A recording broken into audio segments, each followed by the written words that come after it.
अगर मैं कहूं एक शहर, सिर्फ एक, ऐसा है जिसने देवताओं की आहट सुनी, सम्राटों का पतन देखा, गोलियों की गूंज झेली और फिर भी सोने सा चमकता रहा।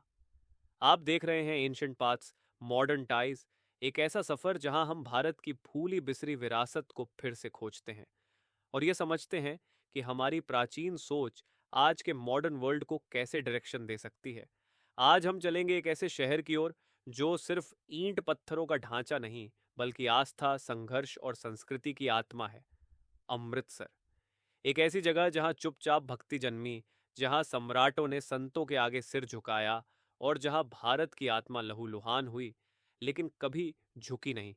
पर क्या आपने कभी सोचा है ये शहर अमृत से कैसे बना और आग से कैसे गुजरा?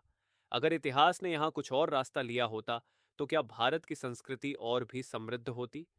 तैयार हो जाइए, क्योंकि ये कहानी नहीं, एक रेवलेशन है। अमृतसर का इतिहास सिर्फ 16वीं सदी से नहीं शुरू होता। बहुत पहले से यह जमीन रहस्यों से भरी थी। क्या आप जानते हैं, अमृतसर के आसपास का इलाका हड़प्पा सभ्यता से जुड़ा माना जाता है, जो यहां से सिर्फ 30 किलोमीटर दूर था। यह क्षेत्र तब रामदासपुर के नाम से जाना जाता था। यहाँ एक रहस्यमयी झील की कथा थी, अमृत सरोवर, जिसे ऋषियों ने पवित्र माना। क्या यह सिर्फ इत्तेफाक है कि इस झील का नाम अमृत था और यहीं से भारत का आध्यात्मिक साहस जन्मा? प्राचीन भारत में प्रकृति सिर्फ नजारा नहीं थी, वो पूजा थी। और अमृतसर इसका जीवंत उदाहरण है। 16वीं सदी के अंत में एक परिवर्तन आया। गुरु रामदास, चौथे सिख गुरु, इस झील की ओर आकर्षित हुए। उन्होंने यहाँ एक सरोवर का निर्माण शुरू करवाया। उनके उत्तराधिकारी गुरु अर्जुन देव ने हरमंदिर साहिब को पूर्ण किया, एक मंदिर जो नीचे बना था, ऊपर नहीं।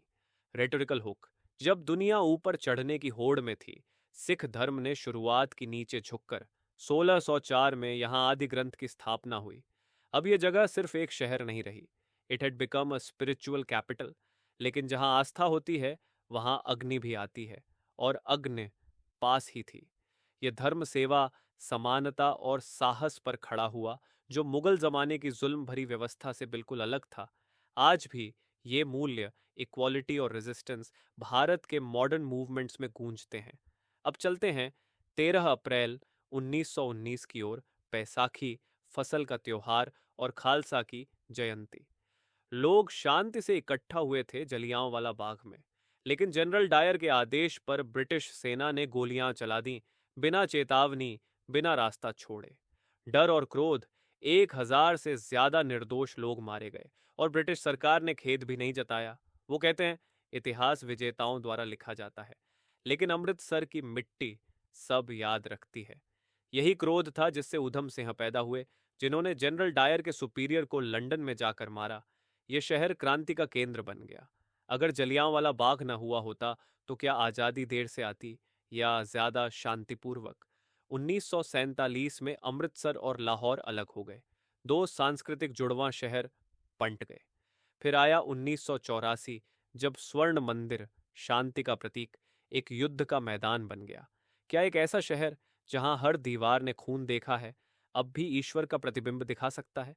ऑपरेशन ब्लू स्टार ने सिख समुदाय में गहरा घाव छोड़ा, लेकिन अमृतसर फिर भी खड़ा रहा। तो अमृतसर क्या है? आज लंगर हर दिन 1 लाख से ज्यादा लोगों को खाना खिलाता है।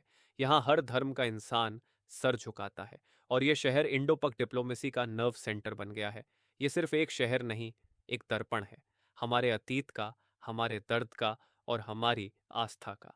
अगर भारत के हर पवित्र स्थान को ऐसे संरक्षित रखा जाता तो क्या आज हमारी सांस्कृतिक विरासत और भी महान होती? यही उद्देश्य है एंशिएंट पाथ्स, मॉडर्न टाइज का। हम पीछे देखते हैं ताकि आज की जड़ें मजबूत हों। अगर इस कहानी ने आपको प्रेरित किया, झकझोरा या गर्व से भर दिया, तो रुकिए मत। सब्सक्राइब कीजिए, शेयर कीजिए और कमेंट में बताइए भारत की कौन सी भूली कहानी आप जानना चाहते हैं, क्योंकि हमारा अतीत हमारे कल की चाबी है।